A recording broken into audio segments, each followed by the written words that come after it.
Welcome to Vintage Coin-Op Restorations and one of our latest projects. Here we have a very rare and early RH Hiatt Manufacturing Company basketball. And we are going to get some new life into this cabinet. We're probably going to give it a nice coat of some orange shellac. And then we're going to put a nice coat of wax on it. We're not sanding down any of the cabinet, basically just cleaning it up. I'd love to leave all the patina as much as I can on the little steppers, but inside here it needs to be cleaned up. But we're going to keep all this because this is all original as far as we can tell right now. But basically, you're going to put your money here on the left-hand side, and at that point, I believe you should be able to push this button in, push the button in, and it will allow you to have the ball pop up somehow. I'm not exactly sure. The ball is a ping pong ball we have right now, but it probably should be something very similar to a Genko basketball, where it has a little more weight to it and doesn't bounce around all over the place, because this will drive you. You're going to feel like you're playing ping pong. But we're going to do that in the back here. It's got a very early scorekeeper. Basically, you turn this knob, and in the back, you have some early wood pulleys that as you turn, you're controlling the scoring right here. Obviously, this right here is going to be, we're going to rebuild this.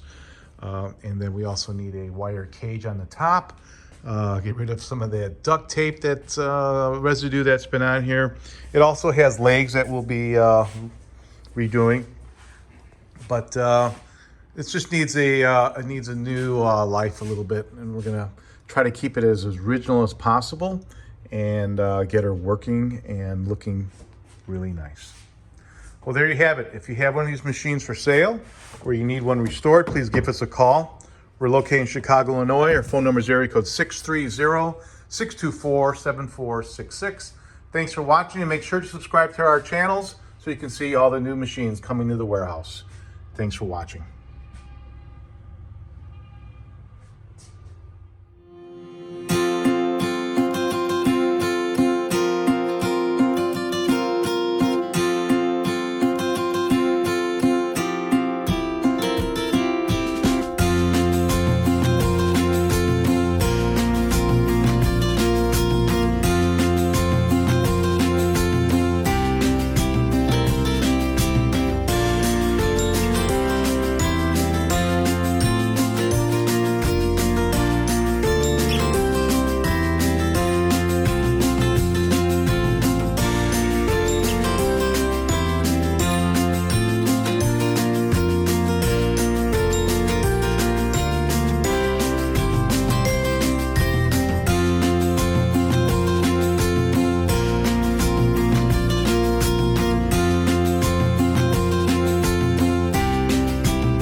Welcome to Vintage Coin-Op Restorations and our latest projects. Here we have R.H. Whiting Manufacturing Company's basketball. We're going to date this somewhere around the turn of the century. Just a very primitive but interesting basketball game, and we'll go over it in a minute. Obviously, if you watched this video, you've seen what it looked like when we started. We didn't want to completely sand it all the finish down, but what we did was just get rid of all the old oxidation on here, and as you can see, you have a nice new coat of shellac on here. Go around the top. In the videos you saw that it was missing the wire covers. We had one to copy, and we made this one up on top here. Pretty hard to tell that it's not an original. It had some scary wiring going on in the back, so we redid that. We have a on and off switch in the rear of the machine. And the other thing was that it really didn't work correctly. So basically it's years of old grease, dried up, and just time, dirt, time, and it just didn't work correctly. So we went over this thing, and it's very interesting. So what is the object of the game? Well, right now we have a correct ball inside there now. It was, somebody had a ping pong ball in there, and the thing was all over the place. But we have a correct ball inside there. And basically when someone would walk up to this machine, they would say, wow, it's basketball. So it is a two-player game. That's what I said, very early for two-player. Everyone knows, the most sought-after basketball game when it comes to two people would be the Genko two-player basketball, the green cabinet, and it's very animated. Now this here, we have seen the same version at a smaller scale, and I forget the name of the manufacturing company who made it, but it's a tabletop. But here they made a large game that people can walk up to and actually play. So obviously you have these little fingers coming out of the machine, and each player has 5. So here you have 1, 2, 3, 4, and if you even look at the numbers, 4, 5. So you have this one, top of the key, you can make your shot, and the other person has the other players. In ball play, it happens when you are, say, trying to catch the ball, and guess what? That ball falls in that hole.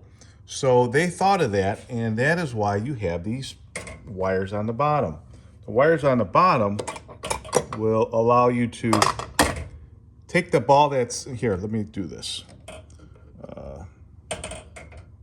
Say the ball fell inside there, and you needed to get that ball out quickly. So by pushing this wire down, it kicks the ball out. So that's a really neat feature, and that's what those little finger things are at the bottom. The mechanism is very, very cool. And let me get a couple nickels. Sorry about that. What it does is, as you put your money in, it releases this lever, and it brings it forward. And when it brings it forward, then you can both decide, or one person will say 1, 2, 3, and as they push that button down, it will pop up the ball into gameplay. The game is over once the ball goes back into the center hole. Sometimes it takes 1 minute, sometimes it takes 30 seconds. You just don't know. So you might need some more nickels. That's the name of the game. Again, basketball is going to go by 2 points, and you have a manual score counter here. So you can go, you get your first basket, 2, 4, 6, or you just count it, 0.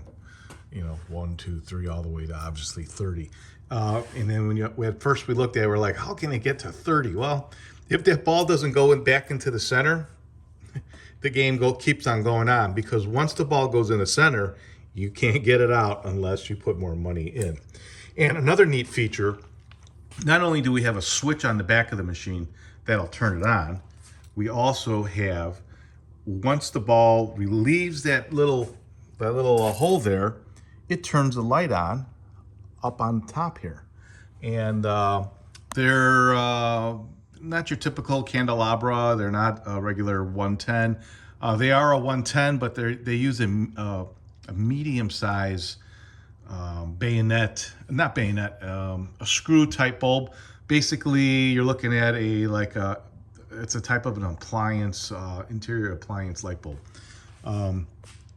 And they're putting out like 15 watts each. So it lights up this game so you can play. But the minute that ball goes back in, lights go off and game is over. In the back, we have the original paper instruction card. And basically, it's going to tell you exactly what I just read to you, basically. Greens Fork, Indiana is where this machine was manufactured. And kind of a neat thing here, as we open it up, you can actually see it was a case of some sort from Greens Fork, Indiana. I can't make out what the first couple words say, but let's take a look inside. Again, very, very primitive. Obviously, we got some water damage going on the inside, because you can just see it, you know, just seeping up the inside of the plywood. And up on top here is your coin mech. Not your coin mech, but your coin box. A little piece of wire here locks this, and then it allows this coin tray to fall down so you can get your nickels when it's time. Let's put this back up. Also, the locking mechanism for this is probably not the original. We put that in there, we patinaed it so it looks like it belongs. But that's how we keep the game shut. Another feature that I'm not sure was original or not, and I'm gonna say that it probably wasn't original. You got these metal corner plates on all 4 legs. And they hold the machine up like right now, like they're supposed to. But I'm gonna guess that this machine, those legs were cut. And they were cut to probably put inside a vehicle for transportation. Because again, everybody thinks that these were games made for fun. Yes, they were, but they were made for one thing: making money. And if you needed to take this machine and take it somewhere else, if it's too big, it won't fit in the vehicle, cut the legs off, put them back together on the next location. So that's very possible that is what happened. The other thing is, we haven't seen another one of these. There's really no information about this machine that I could find, at least. But a very, very cool machine. And in a minute, I am going to show you how it plays. So hang tight. Well, before we play it, I just wanted to show you some neat little details actually in action. So like I said, as long as the ball's inside the little hole, the lights do not come on. To start the game up, you're going to put your nickel in, pull back so the nickel falls inside the slot, and now you're acting as a pusher. And what you're going to happen is you're going to push, and it's going to release this lever. This lever now, you both are ready to play the game. Someone reaches over and is going to push this down, and it pops the ball up. So now you're in gameplay. And you would go to your coordinating spot and try to actually do a shot. But what happens, like I said before, if you're shooting, we would use this one, and let's say it fell inside the hole. How do you get it out? You go to the corresponding little wire, pop it out. Pretty cool. So now let's actually play it. Well, here we go. I turned the lights off in the shop and we are going to start a game. So here we go. Put our nickel in. It's gonna fall just about. Most of it, you'll see a little bit of it. You have to pull back on your plunger, let it fall. Now you are the pusher, push forward, lever lifts up. Now, with the lever up, you're gonna go, one person's gonna be on the left, one's gonna be on the right, and we're gonna take this thing and we're gonna push it down. The game is in play. And now let's try it. It's funny, you would think these things are lined up pretty good. Let's, gotta do a little, it is all about the touch. And this one would be number 6. So we're gonna try to do from the top of the key up to it. A little too much pressure. Well, we get another chance. All right, let me do it again. Oh, there it is. So if I scored that point, that would make me over here. That's 2. No, that should probably be a 3-pointer, really. You got to put out your rules first. So here we go. We're going to go with this one. Oh, I just touched it too sensitive. We're going to do it for the shot. Not quite. Oh, we're going to do another one at the top of the key. All right, here we go. Didn't work that time. Oh, game's over. You didn't even get a chance, so the person playing on the left wins from the 3-0. What a really neat game. Very primitive, very early, and very rare. If you know anything about this machine, if you've ever seen one before, I'd love to hear from you. It's just things like this you don't always see. And here we do it again. Back in play. So let's try it one more time. Here we go. I'm gonna do another one here. Not quite. Not quite again. Number 7. Oh, we got it there. And we'll do this far back one over here. It's all about the touch. That was too light. Made that one. That's pretty good. A lot of fun. I can see this being very exciting in the arcade at the turn of the century. Yeah, think about it. There was nothing except, maybe playing cards at that time. So something here that you can play against each other was probably a lot of fun. If, like I said, if you know of this machine, any information, if you have one for sale or if you need one restored, please give us a call. We're located in Chicago, Illinois. Our phone number is area code 630-624-7466. Thanks for watching, and make sure to subscribe to my channel so you can see all the new machines coming to the warehouse. Thanks for watching.